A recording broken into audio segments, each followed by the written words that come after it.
Tá, agora está gravando. Então, vamos comentar, né, sobre o modelo cascata, depois o modelo HUP, o modelo incremental, né, e o modelo ágil.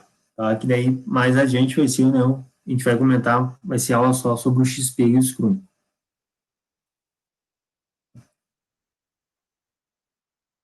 Então, o modelo cascata. Tá? O modelo cascata é o primeiro modelo, né, o primeiro processo de desenvolvimento de software que foi publicado na literatura. Tá? Então, observe que ele tem 5 fases, né? A primeira lá, definição de requisitos, depois fase de projeto, depois implantação e teste unitário, integração e teste, e, por último, a fase de operação e manutenção. Tá? Então, observe que, né, o próprio nome dele aqui de cascata, né, o formato de cascata, justamente porque o resultado de uma fase vai se constituir na entrada da outra. Então, eu só posso ir para uma próxima fase quando eu tiver concluído a fase anterior. Tá? Então, aqui ele tem esse problema. Né? Então, acaba gerando, né, uma situação de espera pelos profissionais que estão trabalhando na outra fase. Tem que esperar aquela fase anterior ser concluída para depois iniciar a próxima fase. Ele é modelado em função do ciclo da engenharia convencional. O que é engenharia convencional? A engenharia aqui tradicional, né? Então, aqui a gente está falando basicamente de engenharia tradicional, que ela é mais rígida nessa questão de formalismo, diferente do modelo que a gente vai ver dos modelos ágeis, que tem um foco maior e é um pouco mais liberal no sentido de aceitação de mudanças. Aqui não, aqui eu tenho que definir bem os meus requisitos lá no início, né, na fase de levantamento de requisitos, porque se eu tiver problemas, eu vou ter que voltar tudo e começar novamente. E aí eu vou travar, né, as próximas equipes, né, que estão alocadas para realizar as próximas fases. Tá? Então, aqui a gente vai ver um pouquinho agora de cada uma das características das 5 fases do modelo cascata. Então, a fase de análise e definição de requisitos. Então, aqui, basicamente, é onde vai ser definidos, né, serviços, restrições e objetivos através de consulta dos envolvidos, né, no caso aqui os clientes, né, quem contratou para fazer o software, quem vai utilizar, e os usuários que vão ser os que vão utilizar. Nem sempre o cliente utiliza, né, o cliente pode ser o dono da empresa lá que ele não vai mexer, mas os usuários da empresa dele vão trabalhar com aquele software. Então, são definidos, né, detalhadamente, como eu comentei agora há pouco, né, os requisitos têm que ser bastante precisos e vão servir, então, como uma especificação. E aí tem a parte de documentação, então, eles vão ser documentados e revistos, né, pelo cliente, né, ou ali, usuário do software. A próxima fase de projeto. Então, agora eu vou dividir os requisitos que eu, né, levantei na fase anterior. O que eu quero dizer com dividir? Aqui eu vou elencar as funcionalidades, né, os bancos de dados que eu vou utilizar, né, as tecnologias, né, que vai ser utilizado para construir o software, parte de programação, quais vão ser as linguagens, enfim, as tecnologias de programação, e os equipamentos aqui necessários para rodar, né, esse software até mesmo, tanto na fase de desenvolvimento como depois na fase de implantação. Aí eu vou estabelecer também uma arquitetura geral, e o projeto de software aqui, basicamente, vai envolver duas coisas, tá? Vai envolver aqui a identificação e a descrição aqui de abstrações. O que são essas abstrações aqui? Tá? Basicamente é a parte que foi feito lá no levantamento de requisitos, só que aqui eu tenho que refinar melhor, né, o que foi levantado lá para depois eu transformar isso em, né, código. Né, vai passar lá para o programador, o analista passa para o programador tem que, então, entender, né, refinar mais o que foi levantado. E também vai fazer a tradução desses requisitos de software para aqui um conjunto de representações. tá? E aí essas representações vão ser avaliadas aqui em relação à parte de qualidade, se o que eu tenho, né, foi bem definido, para que depois eu possa realmente, de fato, começar a parte de codificação. Porque se eu tiver coisas que estão faltando, que me trave depois a parte de código, de programação, né, codificação, eu não posso ir adiante. Eu tenho que voltar. Lembre sempre dessa questão do modelo cascata, que ele é um modelo bastante rígido nessa questão.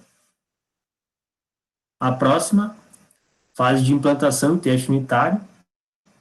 Então, aqui, basicamente, é realizar a tradução das representações aqui do projeto para a parte de instruções executáveis. Então, aqui é o código em si. Então, aqui eu tirei do papel, né, e coloquei, né, transformei em código, tá, para depois ser implantado no ambiente operacional de trabalho.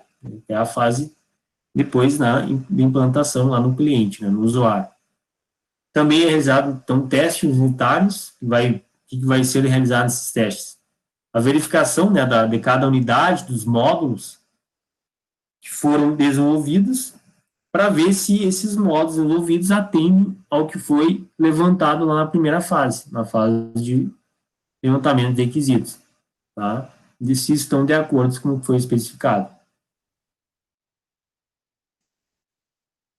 Depois aqui a fase de integração e teste.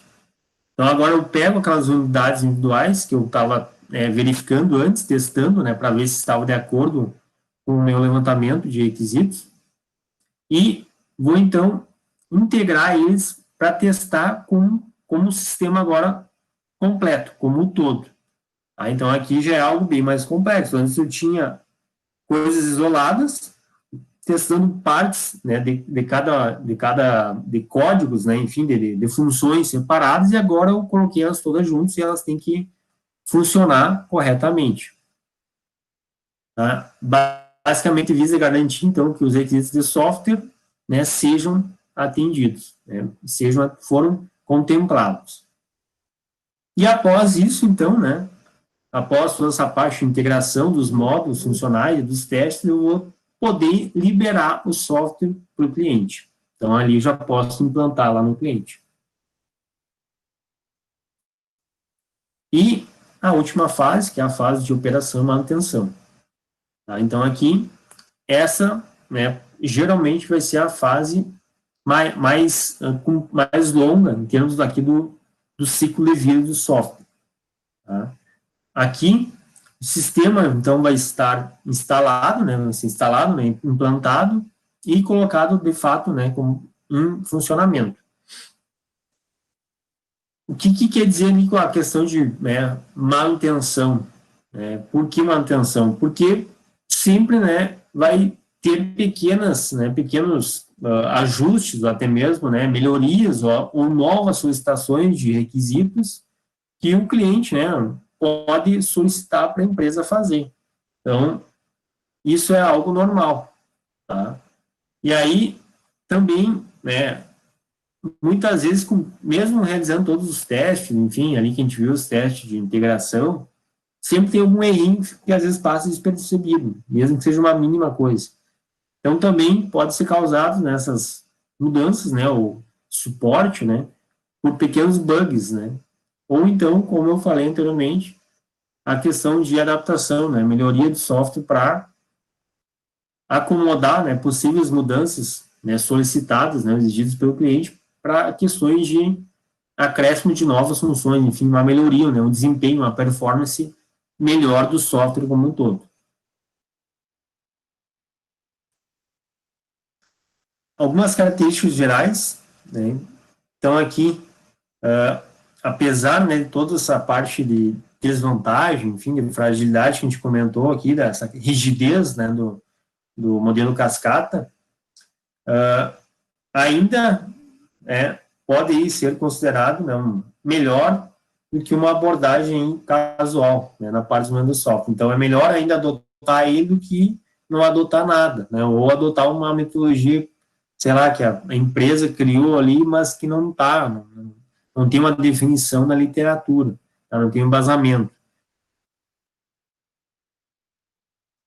Outro detalhe, como a gente comentou lá no início, né, é o paradigma. Então, no caso aqui, o modelo mais antigo, já foi o primeiro publicado na academia, né, na área acadêmica. Nas últimas décadas tem surgido bastante críticas, exatamente, né, isso que a gente está comentando em relação à eficácia dele, por causa de toda essa problemática de ter que estar tudo bem definido no início e ter que uma fase só poder começar quando a anterior terminar. Projetos reais dificilmente, né, vão utilizar esse fluxo sequencial de uma fase certinha após a outra. A gente sabe que na prática não é bem assim.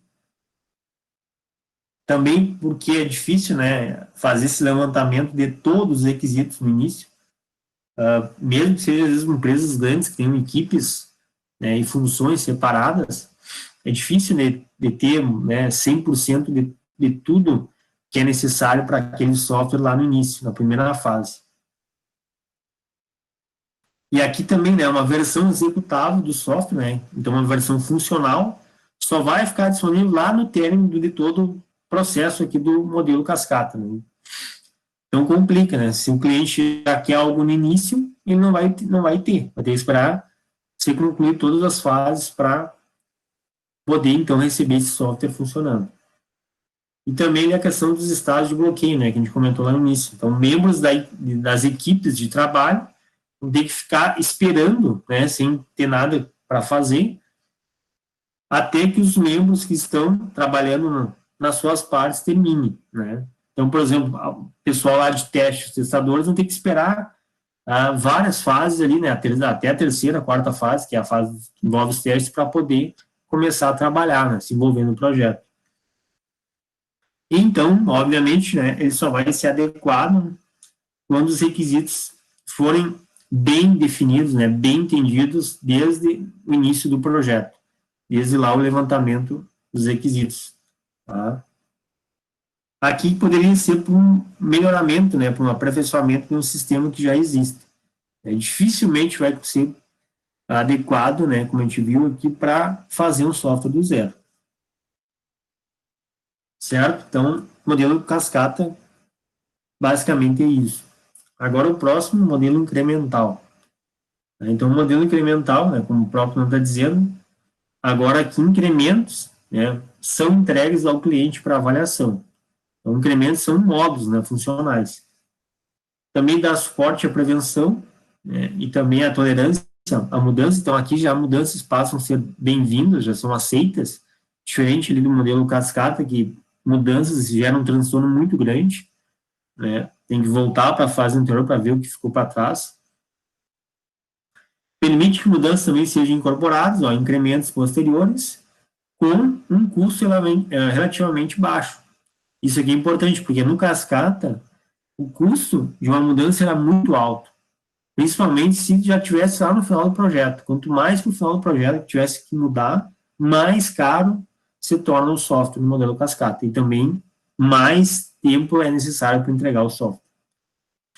Tá? Então, aqui tem um exemplo de um gráfico.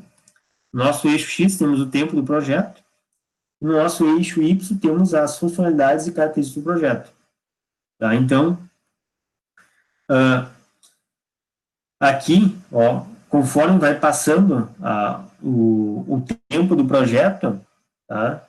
Eu tenho as entregas. Tá? Então, aqui, primeira entrega, depois segunda entrega, terceira entrega.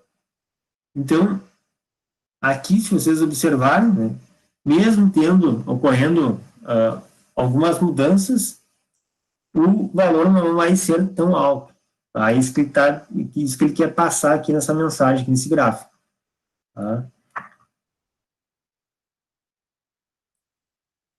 Aqui tem também uma foto ilustrando aqui, né, o quadro, né, aqui da Mona Lisa, né, aqui tem, né, o carinha pensando, né, e aí o que ele quer dizer com isso? Parte de uma ideia é formada, uma parte de cada vez. Então, primeiro que eu pensei, fazendo analogia aqui com o quadro aqui da Mona Lisa, primeiro eu pensei aqui como é que eu desenharia o rosto dela. Aí depois já começo a desenhar uma parte aqui do corpo, né, aqui do braço. E aí depois já completa aqui o tronco. Tá? Então, com a outra parte do braço, né? Então, é basicamente feito através de pequenos incrementos. Tá? Então, supondo aqui, seria uma parte do software, uma função, aqui já teria uma outra, e aqui no final teria, né, uma outra função com o software já integrado. Tá? Sendo que eu já posso entregar, né, ao cliente algo funcional desde o início. Essa que é a mensagem que ele quer passar aqui nessa tirinha. Algumas características gerais, então, aqui do modelo incremental. Então, uma abordagem na qual alguns dos incrementos desenvolvidos são entregues ao cliente, como a gente estava comentando, e já implantados, né, no ambiente operacional. São definidas as entregas de incrementos contendo um subconjunto de funcionalidades, que a gente comentou ali agora há pouco. Então, a cada incremento tem um subconjunto de funcionalidades que o software deve executar. E os clientes, então, vão ser responsáveis, né, aqui, né, por identificar os serviços que eles querem, né, as funções que eles têm maior e menor importância, para que elas possam ser feitas, né, desenvolvidas por primeiro pela equipe de desenvolvimento. Tá? Então, eles vão elencar o que tem maior prioridade, o que tem menor prioridade. Tá?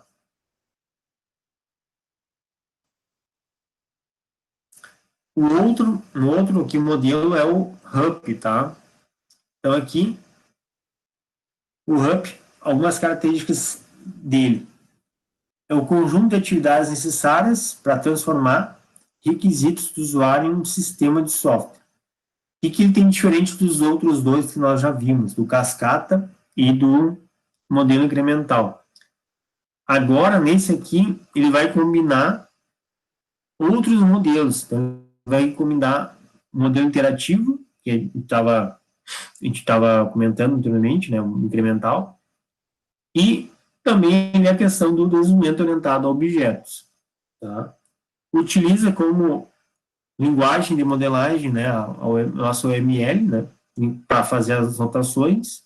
E aqui temos a figurinha, né, como a gente tinha visto antes, ali, do modelo incremental, e uma parte da ideia formada de cada vez, e agora, juntando o modelo incremental, né, com o modelo iterativo, nós temos agora aqui que versões são refinadas, né, cada vez mais são refinadas na medida que vai passando de uma parte das unidades funcionais, né, dos nossos incrementos, e aí aqui ele já coloca assim, ó, primeiro tinha pensado no início aqui na primeira figura, aqui na primeira tira, primeiro ele estava pensando em como, né, como desenhar, né, agora já está pensando aqui na forma como é que ela vai estar no quadro só. Aqui ele coloca assim, ó, mulher sorrindo.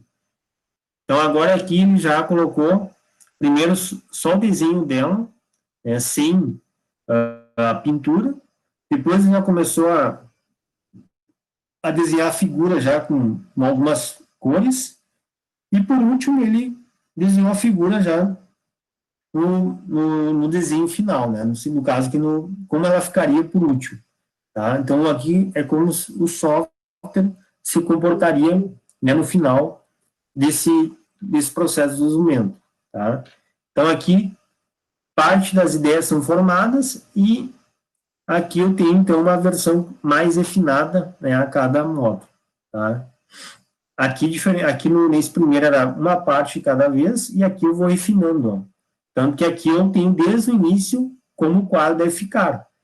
Todos já estão com cores, enfim, né, já tem um modelo aqui certinho, e aqui não, aqui primeiro eu não tenho cor, e aí eu vou acrescentando, né, entre aspas, né, refinando o meu software para deixar cada vez mais completo.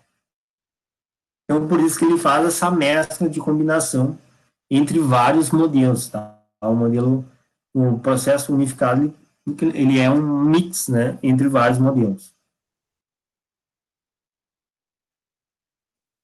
Algumas perspectivas aqui do HUP, tá? Então, basicamente, é descrito em três perspectivas, tá? A dinâmica, a estática e a prática. Então, a dinâmica vai ser responsável por mostrar as fases do modelo ao longo do tempo, a estática por mostrar as atividades realizadas no processo, e a prática, né, vai sugerir, então, boas práticas para ser usadas durante o processo do desenvolvimento do software. Então, vamos ver aqui um pouquinho de cada uma delas. Então, a dinâmica. Aqui tem, ela dentro da perspectiva dinâmica, temos 4 fases. Então, aqui tem esse gráfico ilustrando, né? Então, começa aqui pela fase de concepção, depois passa para a fase de elaboração, construção e, por último, transição. Então, aqui, né, com esse gráfico, nós conseguimos enxergar melhor as fases aqui do UP. Então, temos a fase aqui inicial, concepção, depois elaboração, construção e transição. Isso são as fases, tá? Embaixo aqui, ó, cortou um pouquinho, nós temos as iterações, né? Lembra que ele é construído iterações, né, de incrementos, que é um mix, né, dos modelos. E aqui, nesse lado de cá à esquerda, nós temos as atividades que fazem parte de uma, pode fazer parte de uma ou mais fases, tá? Então, esse que é um detalhe importante.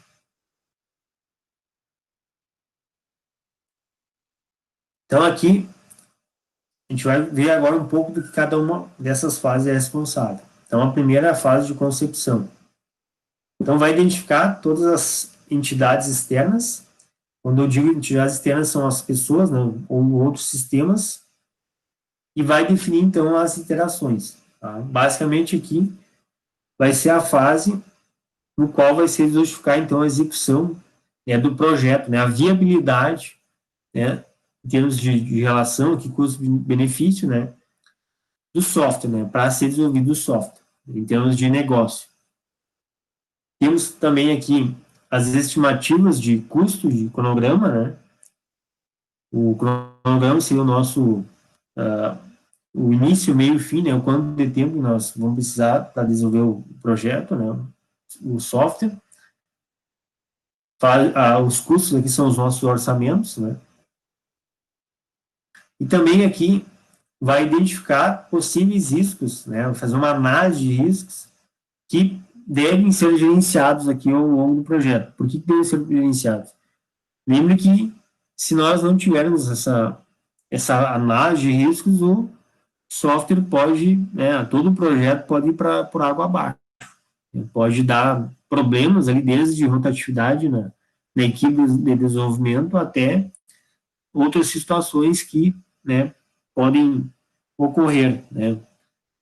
Então, aqui, a parte de risco, tanto a risco de ataque, né, de um cracker, né, no caso seria, né, alguém do mal, né, questão de código malicioso ou até mesmo, né, algum ataque de um funcionário, enfim, a parte, e também a parte física, né, de quem pode acessar, né, o, o, sei lá, o escritório, né, onde é que está localizado, né, o projeto em si, né, os servidores, né, que estão armazenando, né, os projetos, enfim, os códigos do projeto, toda essa parte, tanto análise de risco física como lógica.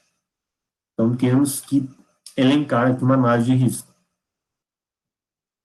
A fase de elaboração, tá, então, vai compreender o problema dominante, estabelecer aqui um framework, né, aqui um framework é basicamente um arcabouço, né, da arquitetura, né, da parte arquitetural do software, né, como é que ele vai ser esquematizado, tá? E aí, com isso, eu vou ter, então, né, essa estrutura que vai me guiar, né, todo o trabalho em cada uma das iterações, né. Aqui é a fase no qual o produto é detalhado para a próxima, né, que é a fase de construção. Então, eu começo a ter um refinamento melhor aqui do meu produto. No final dessa fase, há um modelo de requisitos, ó, que pode ser um conjunto de casos de uso, ó, da OML, que nós vamos tratar na disciplina, né, aprender aqui os diagramas de casos de uso, uma descrição da arquitetura e um plano de desenvolvimento do software, né, como vai ser desenvolvido o software. Tá? Então, toda essa é como se fosse aqui um plano de negócio, mas voltado aqui para o desenvolvimento do software. A fase de construção, então aqui tem como objetivo, né, a questão de projetar, programar e testar. Então, aqui, de fato, vai ser a minha fase de codificação, que eu vou tirar do papel e colocar em software, né? Transformar ele em algo, em algo abstrato para algo realmente funcional, né?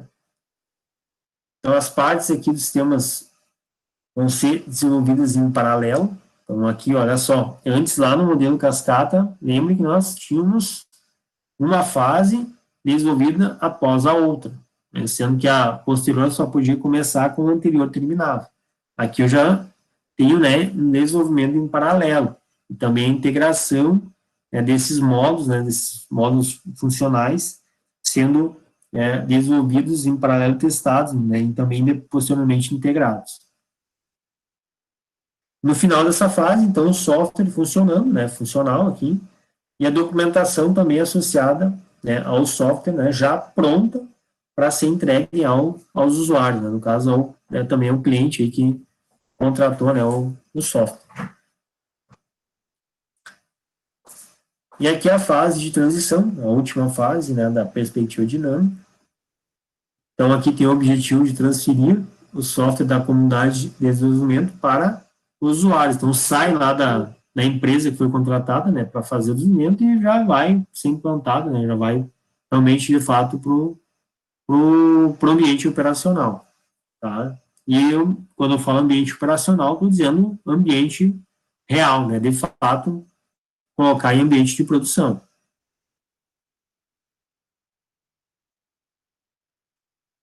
Certo? Então, nós vimos as fases da perspectiva dinâmica. Agora nós vamos ver as atividades da perspectiva estática. Lembre que são essas daqui, ó, colocadas aqui na esquerda do gráfico, né? Então, vamos ver algumas, tá? Aqui tem várias, né? Não coloquei todos, porque senão ia ficar muito grande essa apresentação, mas tem algumas delas, tá? Então, aqui, atividade de modelagem de negócio. Então, observe que ela faz parte aqui das 4 fases. A gente pode ver isso, porque ela começa aqui, ela tem um pico aqui na parte de concepção, depois ela já começa a cair, né, a partir da fase de elaboração. Por que ela tem um pico aqui? Porque é aqui que eu tenho que fazer toda a minha modelagem, né, toda a minha parte de documentação, né, e modelagem dos diagramas, né, para depois poder ser refinada aqui na minha fase de elaboração e depois ser colocada, ó, em termos práticos, né, sair do papel e ser colocada em código. Então, aqui, ó, ela já não tem mais muita atividade para ser feita, porque quem está fazendo agora aqui, na fase de construção, é a parte dos programadores. Então, aqui eu tenho um pico, porque eu tenho que fazer todo esse levantamento dos processos de negócios, né, essa modelagem dos diagramas de casos de uso, né, enfim, diagramas de classe, enfim, todos os diagramas do ML necessários, e depois ela cai aqui, porque não tem mais a necessidade de ter um grande ambiente aqui de levantamento, já que a partir da minha fase de concepção, eu só fico mais agora na parte prática, que é a de codificação. E, no final, na transição, ó, praticamente já não tem nada, porque eu já estou implantando lá o software no meu cliente. Tá? Então, a documentação aqui, toda essa parte de burocracia, né, burocrática, é muito grande no início. Depois, ela fica extremamente pequena. Então, é isso que o gráfico está representando aqui. Os requisitos, ó, praticamente a mesma coisa, ó, pessoal, que a modelagem de negócio, né? Então, os atores que vão interagir com o sistema são identificados e casos de uso, né? Aqui os modelos de diagramas de casos de uso, lá da UML, são desenvolvidos para modelar, então, os requisitos. Então, aqui também tem uma atividade muito intensa aqui de levantamento de requisitos, e posteriormente já cai aqui o meu gráfico, porque na construção eu já estou na programação, né, na codificação, e na transição também, ó, já estou lá com o ambiente para implantação, né, em ambiente real, né, em ambiente de produção. Tá? Então, mesmo com praticamente o mesmo comportamento da fase de modelagem de negócio. atividade de análise e design aqui, né? O design é um projeto. Então, aqui nós temos, então, né, um modelo de projeto vai ser criado e documentado, o modelo, né, juntamente com o modelo de arquitetura, né, nosso framework arquitetural, também com modelos de componentes, né, os diagramas de componentes aqui, diagramas de objetos e diagramas de sequência. Então, o diagrama de sequência até nós vamos ver também, assim como o diagrama de caso de uso e o diagrama de classe. Aqui, eu tenho um comportamento um pouco diferente, né? Então, aqui, começo, né, com uma atividade bastante simples no início aqui, na fase de concepção, e aí depois ela se torna complexa aqui, ó, na minha fase de elaboração. Por quê? Porque é aqui que eu faço o refinamento, né, da minha arquitetura. Então, antes eu tinha só o levantamento inicial e aqui eu tenho o refinamento. E a partir da fase de construção já começa a diminuir, ó, tem uma queda. Já que aqui eu já vou estar mais envolvida, como eu falei anteriormente, com a parte de codificação. Então, ela tem uma queda bem acentuada já agora aqui na fase de transição, porque já coloquei o software em implantação, né? Então, aqui, essa que é a ideia. A minha atividade de teste agora, então, o que vai ser o teste? O teste aqui vai ser um processo iterativo que vai ser feito com um conjunto, né? Vai ser feito em conjunto com a minha implementação, tá? Então, olha só. Aqui eu também tenho uma atividade bastante simples, mas por que eu já tenho atividade aqui, logo em seguida aqui, ó? Porque quando eu começo, né, a pensar no software, lembre que aqui eu já estou fazendo em paralelo. Tá? Então, aqui não é lá igual o modelo cascata que eu digo esperar uma fase para iniciar outra. Então, já tem uma concepção dos meus testes aqui desde o início. E a fase, essa atividade de teste vai ser bastante intensa, justamente aqui, ó, quando eu estou na minha fase de construção, que é a codificação. Então, quando eu estou codificando aqui, que eu já tenho bastante, as minhas funções já estão bastante avançadas dentro do meu software, eu vou testar bastante, tá? E aí, depois que eu testei bastante, né, teve esse pico, já diminui aqui na fase de implantação, né, que já o software já está pronto, já foi testado e está sendo implantado lá no ambiente operacional do cliente, tá? Até aqui,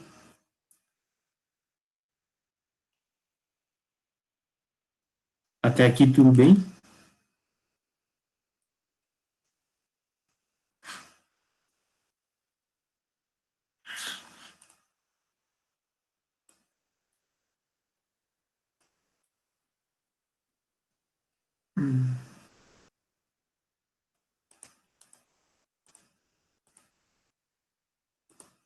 Sim? Tá.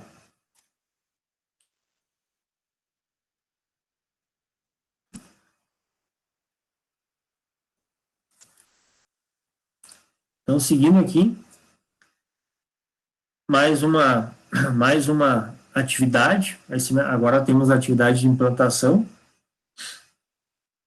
Então, implantação, né, o que vai ser a implantação? Vai ser a colocação, né, do software, né, implantar ele lá no nosso cliente, né, então lá no ambiente operacional do cliente, tá? Vai ser colocado, né, distribuído aos usuários e instalado no local de trabalho deles, tá? E aí, olha só, né, como é que se comporta o gráfico. Então, aqui na concepção, nós, obviamente, ainda não tinha nada, porque era só a parte de papel, né, papelado. Na elaboração já começa a ter alguma coisinha. Na construção já tem algumas funções, né, aqui, que estão na minha fase de programação, construção, que é a programação, né, eu estou codificando. E o meu pico mesmo vai ser aqui, ó, na transição, porque é na transição que a gente viu que o software vai ser implantado, né, no cliente. Tá? Então, o meu pico aqui dessa atividade vai ser dar na fase de transição. Ela começa a ficar grande aqui, no final lá da minha construção, que é quando eu já estou finalizando a codificação e os testes, e depois o pico se dá aqui na parte da fase de transição, que é a implantação em ambiente operacional do software, contratado pelo cliente. Tá? Então, A gente viu algumas das atividades, como eu comentei antes, tem mais do que essas, né? Mas eu não quis botar todos, porque senão ia dar muita coisa. Agora temos a, a perspectiva prática. Então, nós vimos a dinâmica, a estática, e agora temos a última perspectiva, né? A prática. Aí, temos aqui 6 boas práticas de engenharia de software, tá? De acordo com a nossa perspectiva prática do HUP. Então, desenvolver software iterativamente.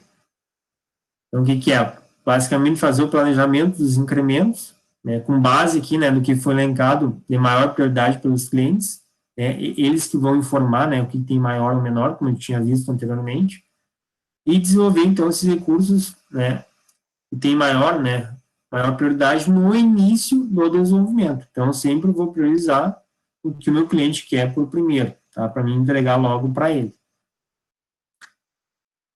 Outra boa prática é gerenciar os requisitos. Então, o que seria isso? É a parte de documentação, né, que vai ser, né, elencada aqui, né, vai ser explícita, né, através do levantamento, né, dos requisitos com o cliente, tá?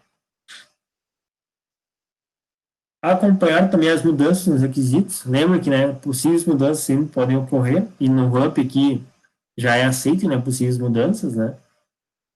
Ele não é tão clássico, tão tradicional e clássico como lá no Cascata, né? Analisar o impacto das mudanças antes de aceitá-las, só isso que é importante. Então, embora, né, as mudanças possam ocorrer, também tem que ser analisado o impacto, até porque quando a gente fala em impacto, sempre tem a questão de orçamento, né, e também prazo, tá? Então, isso é importante.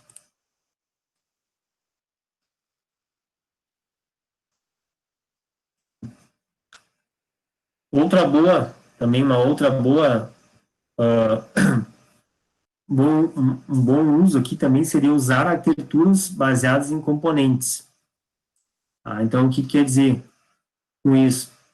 Tá? Basicamente, né, a nossa arquitetura estrutural, que vai ser lá definida, né, o nosso framework, deve ser, né, elencado com base, né, nos componentes e nas partes que vão compor, né, o software.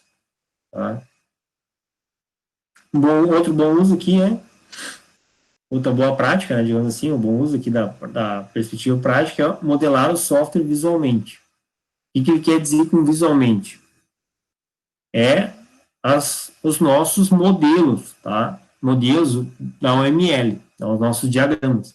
Então, usar modelos, né, os diagramas da OML para mostrar as diferentes perspectivas aqui, né? Tanto visão estática como a dinâmica do software, tá? Isso nós vamos ver depois quando estivermos falando de alguns diagramas do OML, que é o caso do diagrama de caso de uso, diagrama de classes, e também se der para ver um pouquinho do diagrama de sequência. Outra boa prática é verificar a qualidade do software. Né? Então, assegurar que o software atenda os padrões de qualidade, né, que de normas, normativas, né. Lembra que na nossa primeira aula, semana passada, nós comentamos um pouco das normas, né. Hoje tem, desde lá do surgimento da engenharia de software, né, a partir lá da crise do software, tem muitas normas hoje de padrões de qualidade de software, né. Comentei até da ISO, né, falei da padrão EC também, né, padrão também 3E, enfim, padrão da CM, todos esses padrões aí, W3C, enfim, tem várias instituições, né, que regulam questões de qualidade, né. E outra boa prática também, né, controlar as mudanças do software. Então, aqui, realizar o gerenciamento de mudanças, né, certo? Aí, com esse gerenciamento, eu vou, então, ter um controle melhor, né, de toda essa parte aí de possíveis solicitações, né, de incrementos pelo cliente, ou até mesmo dos bugs, né, dos erros que podem, né, podem ter surgido, né, que não foram vistos, né, quando foi realizado os testes, enfim, tudo que a gente viu agora há pouco ali, tá? Então, tem que ter esse controle de mudança. Hoje, né, nas empresas, é utilizado, né, softwares também de versionamento, né, para ter um controle de mudança, nada na mão, né, nada, né, cheio lá, o cara vai fazer uma pasta cheia com várias versões, né, vai salvando várias versões, né, isso não é algo profissional, a gente pode até fazer para nós mesmos, no dia a dia, mas as empresas não, tem que ter um controle, né, uma maior rigidez aí das mudanças, né, das versões, né, do software, né, as releases do software, né. Algumas características gerais do Hub, então, questões de inovações, né, o que seriam essas inovações? Então, aqui ele traz, né, a separação que a gente viu das fases, né, da perspectiva dinâmica e das atividades, né, da perspectiva estática, que a gente comentou agora há pouco. Tá? O reconhecimento também da implantação de software em ambiente do usuário, né, então aqui, ó, já faz parte do processo, lembre que aqui eu estou fazendo em paralelo, né, então aqui já é algo mais moderno, né, não é aquela coisa clássica, tradicional lá do Cascata. E, como eu expliquei, né, no nosso infográfico, ó, atividades que a gente viu aqui na perspectiva estática não são associadas a uma única fase, ela pode estar associada a várias fases. Lembre que a gente viu ali que algumas delas estão, inclusive, nas 4 fases, né? Tá? Então, lembre disso aqui. E o pico se dá, né, o pico de algumas atividades se dá, em especial, em uma, às vezes, em 2 fases, né? Que a gente viu também. O pico é quando a gente tem, né, tem uma atividade intensa, né, dentro de uma determinada fase. Certo, pessoal?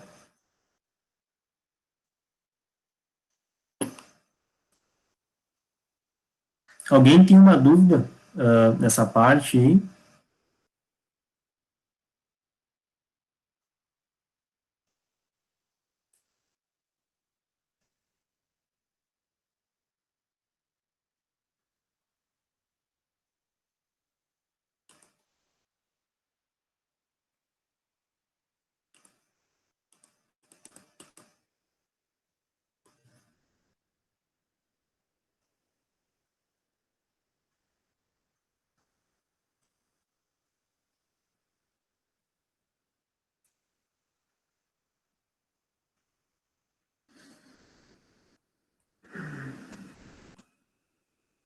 Tá, então, pro Tainan, só o Tainan respondeu por enquanto dizendo que não tem, tá? Não sei se os demais, qualquer coisa, podem perguntar, tá? Ligar o microfone e perguntar. Aqui tem alguns exercícios, né? Então, que eu coloquei, 8 exercícios para vocês praticarem, tá? Basicamente, é só, né, ver que os slides, né, são bem diretos as questões, e aí fica para vocês praticarem em casa, e aí eu queria fazer, né, mais uma vez aqui o joguinho, aquele do Kahoot, tá, para fazer uma brincadeira aqui, uma fixar aqui o conhecimento, tá, desse conteúdo, tá? Para quem não estava na semana passada, né, eu fiz esse jogo, né, não sei se eu se por acaso jogar em outra disciplina.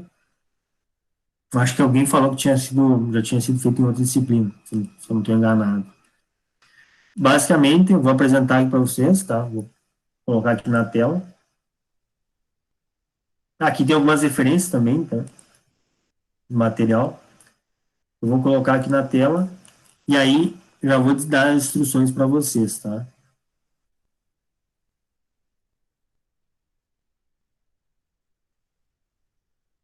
Tá aparecendo aí para vocês? Sim. Tá. Então, o que tem que se fazer aqui, pessoal, para poder acessar o jogo, tá? Acessar o site aqui, ó, kahoot.it, e aí vai pedir o PIN. Vocês também podem acessar pelo aplicativo. Eu sugiro acessar o site. E aí vocês têm que colocar o PIN, que é esse número aqui, ó. Tá? E aí, na minha tela aqui que está sendo projetada para vocês, vai aparecer as perguntas. E na tela de vocês, que vocês vão abrir aí, vai aparecer só as respostas. E aí tem um tempo para vocês responderem. Geralmente é 20, 30 segundos. Quando é questões de marcar é 20 segundos, que é o padrão. Quando é de escrever, né, aí é 30. E aí quem responde mais rápido, que acerta, ganha mais bônus. Tá? Então o objetivo é esse do jogo. Quanto mais rápido vocês responderem e acertarem, mais vai ser os bônus.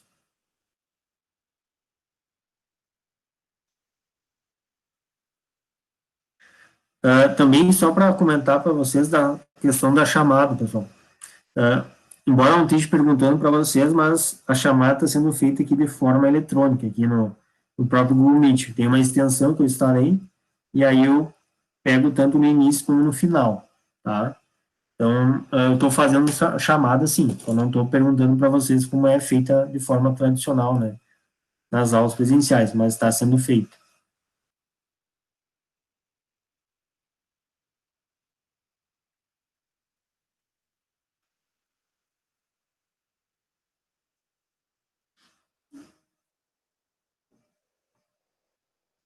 Leonardo,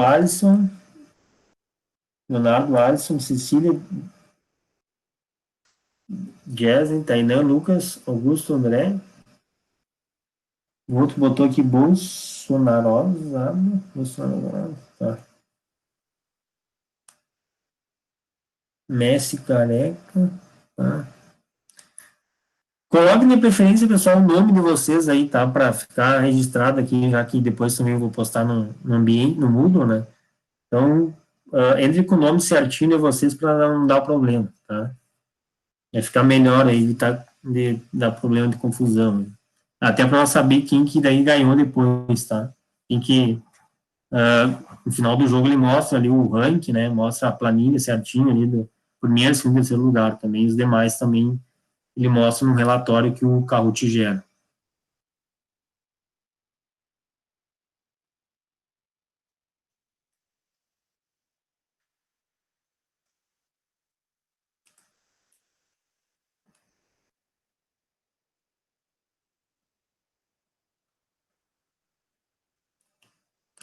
Tá, já tá todos aí? Tá. Então, aqui tem 14. 14 é para ser, na verdade, tem descontando a minha apresentação aqui eu, tá separado, então são 12. Tem que ter 12. Também não tô conseguindo entrar. A Joana, tá, o meu também não tem. Então, tu tá entrando pelo navegador ou pelo aplicativo, Joana e Nicolas? Usa o navegador que é melhor, né? Não vai pelo aplicativo. E aí, de repente, dá um refresh, tenta dar um refresh e usar outro navegador. Se não der no Chrome, tenta usar o Edge. Tá, o Nicolas deu certo, né, Nicolas?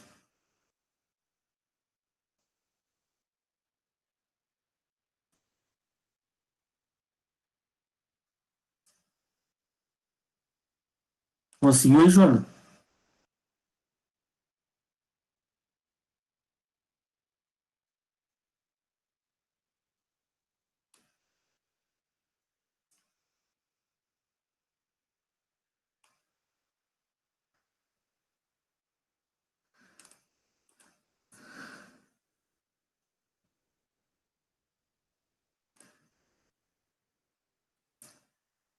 Tá, para nós não atrasar muito, pessoal, vamos iniciar então, tá? Porque senão a gente vai demorar muito, tá?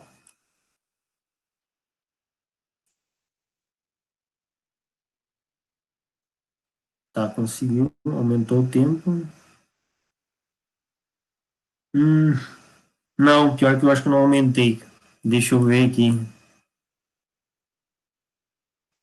Tá, pior que eu não aumentei.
Hum,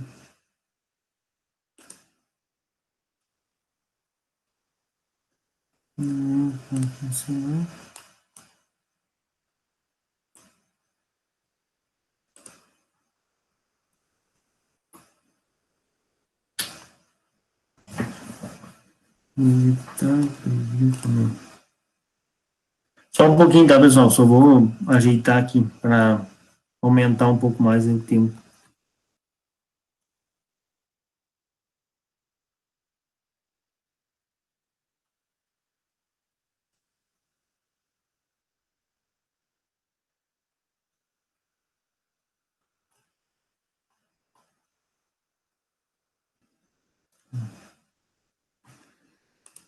Vamos ver, papapá, editar.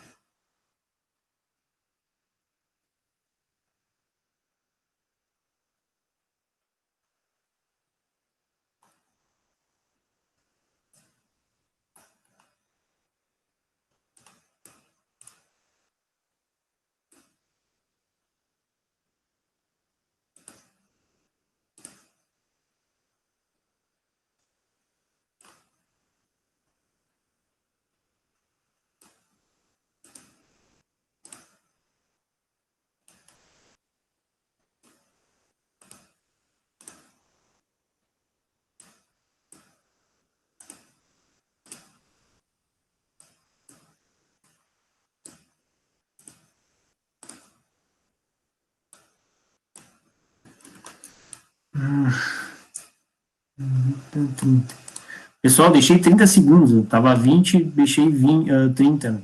Tá bom assim? Só para também não demorar muito. 10 segundos a mais, acho que já ajuda ali bastante.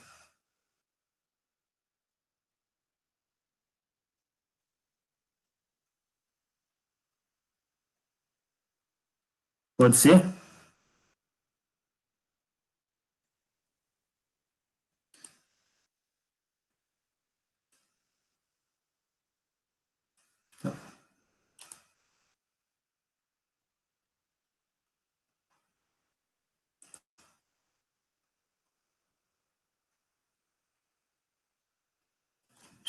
Deixa eu só sair aqui então. Vou ter que fechar aqui. E aí vou ter que abrir de novo para vocês entrarem.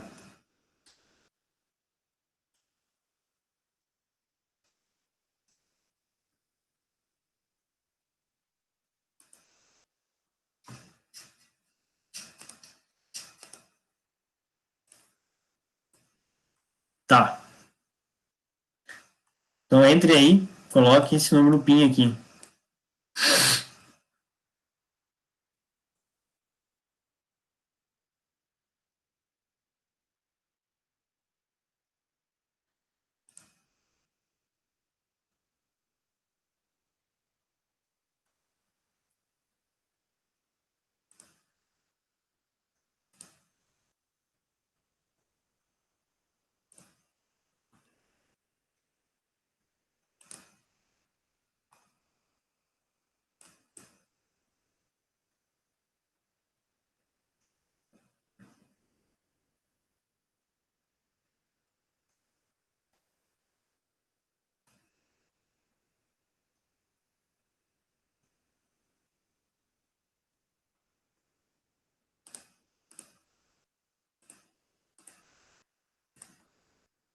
Tá, vamos começar então. Agora já todos entraram.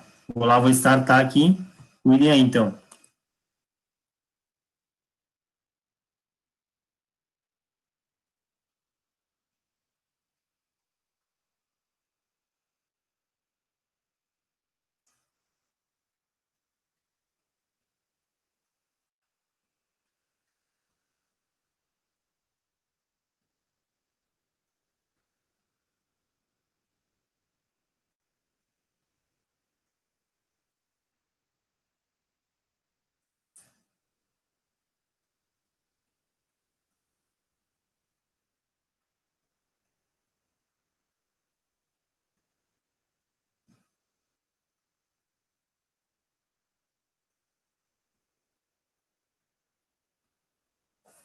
Então, né, selecione a opção que possui apenas atributos do bom software, né? Então, mantabilidade, confiança, proteção, eficiência e aceitabilidade, né? Esse ainda é o conteúdo do aula passada. Tem algumas questões que são do conteúdo da aula passada. A 2,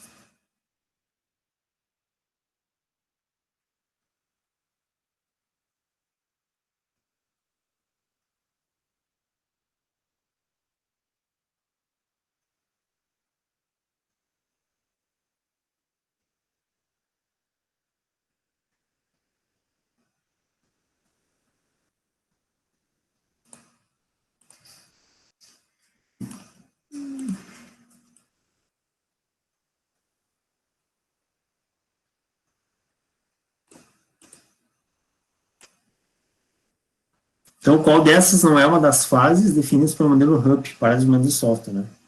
Então, aqui, fase de validação, né? Lembrem, a gente viu agora há pouco, né, o conteúdo das 4 fases, né? Então, aqui, acabou ficando, né, errado essa fase aí, tá? Estão conseguindo aí pelo tempo?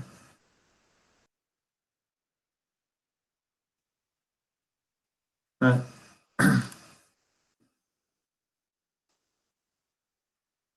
tá, deu 30 segundos, acho que já dá, já deu, né? Fica melhor, tá? Então, aqui a outra fase, faltando era a fase de transição, né? Então, aqui validação não existe.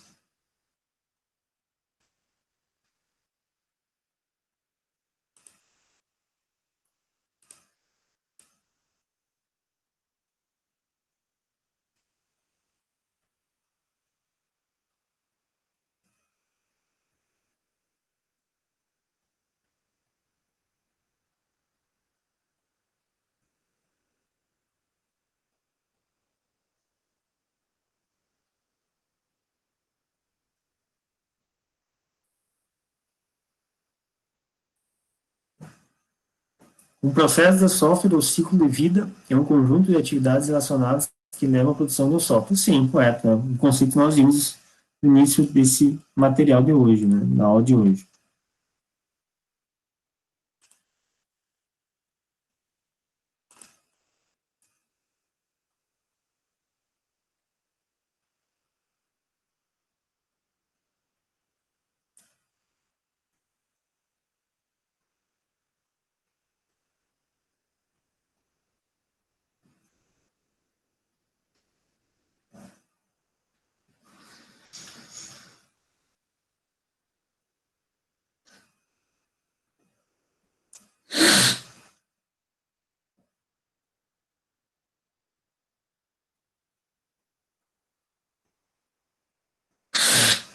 O modelo incremental de desenvolvimento de software é adequado para entrega rápida de um produto básico funcional. Lembra que ele já entrega, né, para o cliente os incrementos, né, os módulos funcionais.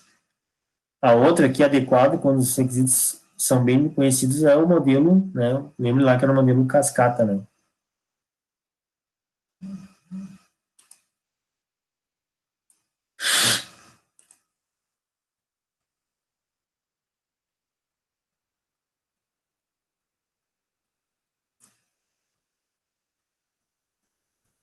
Esse conteúdo aqui nós não vimos ainda, mas vamos ver mais adiante, né?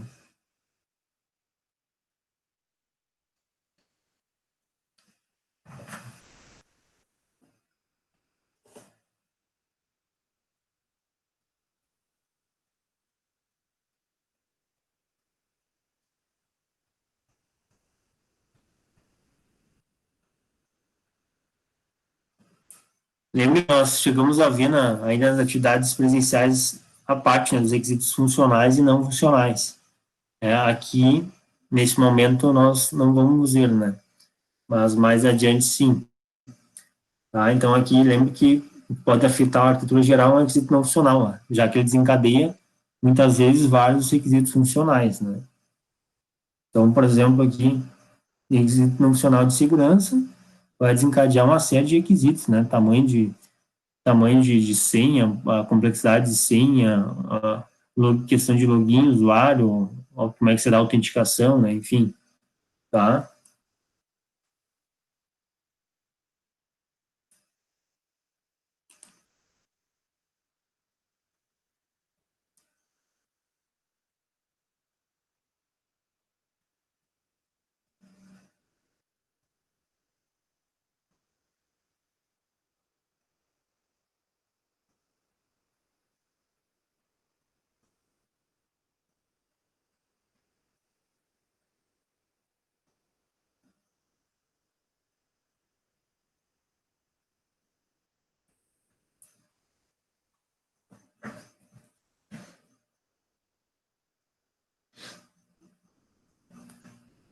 ciclo de vida de um software indica processos e atividades envolvidas no desenvolvimento, operação e manutenção de um software, é verdadeiro. Também a gente viu os conceitos no início do slide de hoje, né? Então, aqui, lembre que tem todas essas fases aí, né? Todas essas atividades aí envolvidas, e inclusive a manutenção é a maior, né? A fase que demanda, né, maior tempo, né? A fase mais longa do processo. A gente comentou bastante, né, que na manutenção pode ser feito melhorias, né, novos incrementos solicitados pelo cliente, correção de bugs, etc.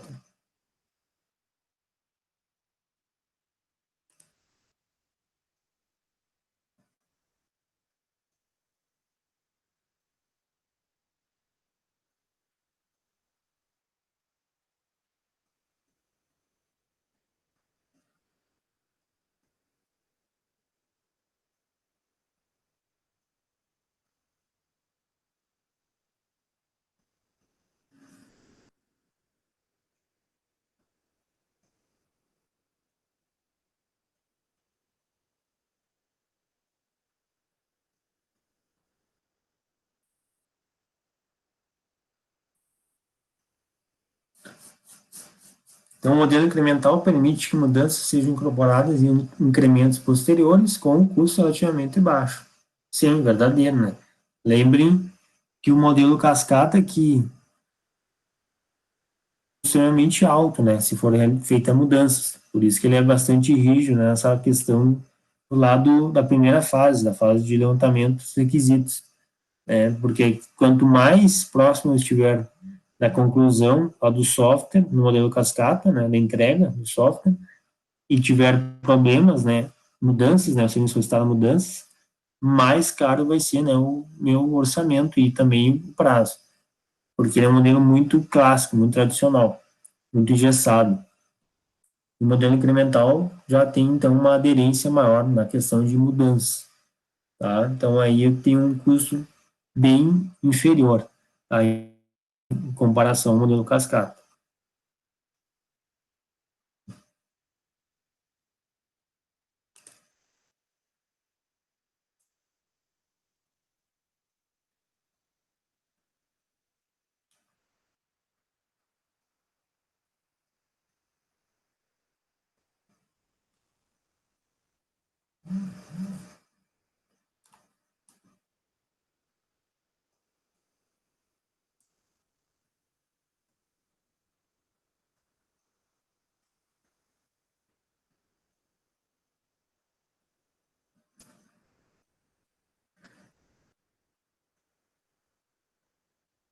Qual dos itens listados abaixo é uma das camadas de software, né? Então, esse que o conteúdo também dá uma passada. Então, métodos, ferramentas, processo é, e comunicação não é, porque aqui é qualidade, né? Lembra que é a base lá na pirâmide, né? O foco em qualidade.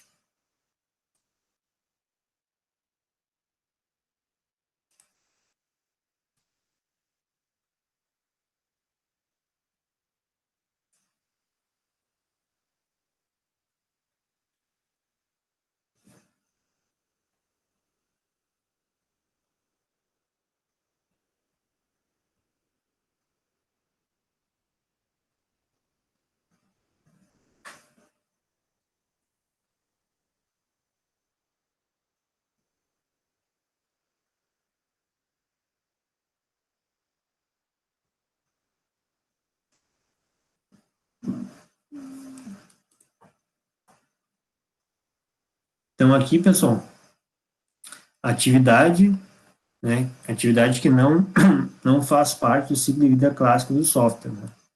Então, lá é o ciclo, né? O clássico aqui que ele está se referindo é o cascata, né? Então, que é o nosso primeiro lá, né? Do lado da primeiro processo definido na academia, né? De desenvolvimento de software. Então, aqui, gerenciamento de configurações não tem, né? Lembra que são 5, né? O primeiro lá com definição de requisitos, depois projeto, implementação e teste unitário, depois integração e teste, e operação e manutenção, né? Que é, inclusive, a fase mais longa que nós vimos agora há pouco também numa outra questão, né? Que eu comentei, tá? Sempre quando fala, pessoal, né, em ciclo de vida clássico, né, a gente está falando do ciclo tradicional, que é né, o nosso modelo cascata, ou também muitas vezes, né, no inglês, waterfall, tá? Então, muitas vezes podem encontrar em materiais aí como essa nomenclatura.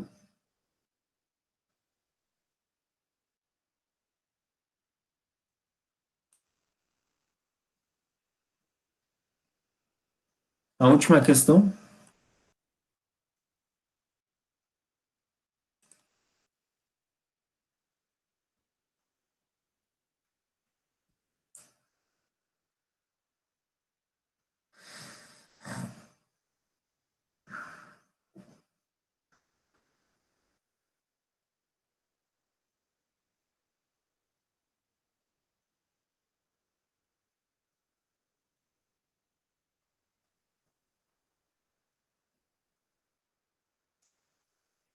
também conteúdo da aula passada, né, que nós comentamos bastante, né, a parte da introdução à engenharia de software.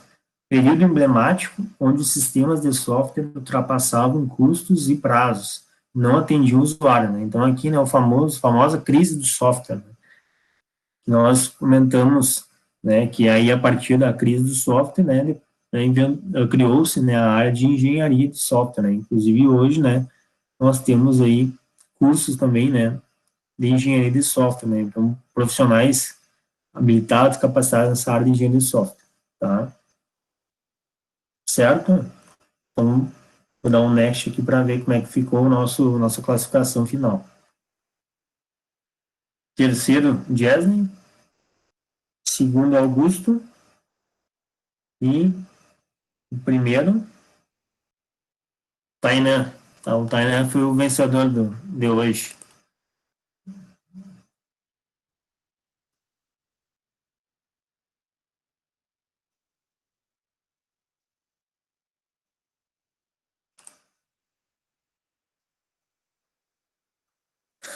Certo? Então, pessoal, alguém tem uma dúvida?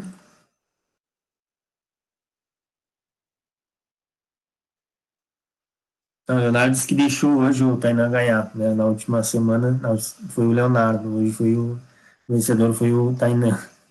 Deu um arrego hoje. Na volta vai ganhar sei lá, um bombom, alguma coisa.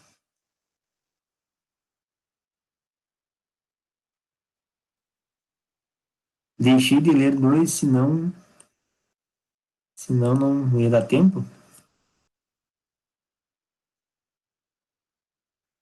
Jason e o Leonardo tá, não responderam duas. Eu botei 30 segundos, eu aumentei 10 segundos também, não queria deixar muito tempo, para nós não demorar muito também. Tá, alguém tem uma dúvida, pessoal, sobre o conteúdo da aula de hoje?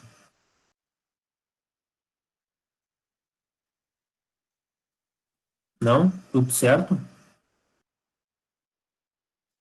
Tá, então, vou reforçar mais uma vez o convite para a nossa palestra amanhã, tá, às 7 da noite, né, sobre a temática de neutralidade da rede, com o professor Anderson Monteiro, professor Anderson Monteiro, do Instituto Federal Farroupilha, e depois, né, lá pelas 8h30, né, nós temos, então, nossa aula de banco de dados 2, tá, não vão esquecer, tá? Então, boa noite para vocês e até amanhã.